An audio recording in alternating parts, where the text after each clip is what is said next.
almost always and almost everywhere, people get this wrong. They tend to prefer to own stocks from their own country, in America, the biggest and broadest stock market in the world, most diverse, but also in small countries. The fact is that when you think of broad categories of equity, the very long returns, 30-year returns of them, tend to be almost identical, if not identical, to other broad categories of equity, if the categories are calculated correctly.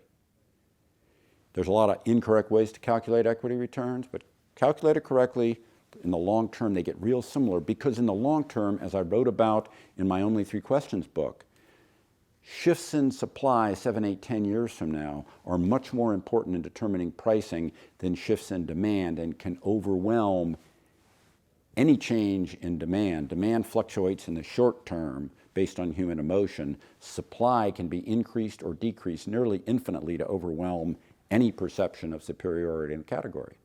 And so if you look at US versus foreign, and you go back close to forever, they go back and forth, back and forth, back and forth of US doing better than foreign for a few years, foreign doing better than US for a few years. Right down the middle is the totality of global, since the world is a little more than half US equities in money value.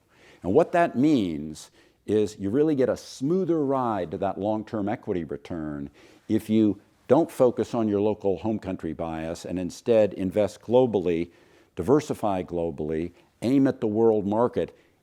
In some periods, you'll do worse than the American market, or if you're French, the French market, or if you're Japanese, the Japanese market, and sometimes for a long time. But in the end, it comes back to being the same. And if you're in one that underperformed for a long time, global helps you. If you're in one that outperformed for a long time, it's not too long before, if you're just in that country, you're going to have a disappointing time. Think globally, invest globally. It really gets you to the equity return in the long term in the smoothest path.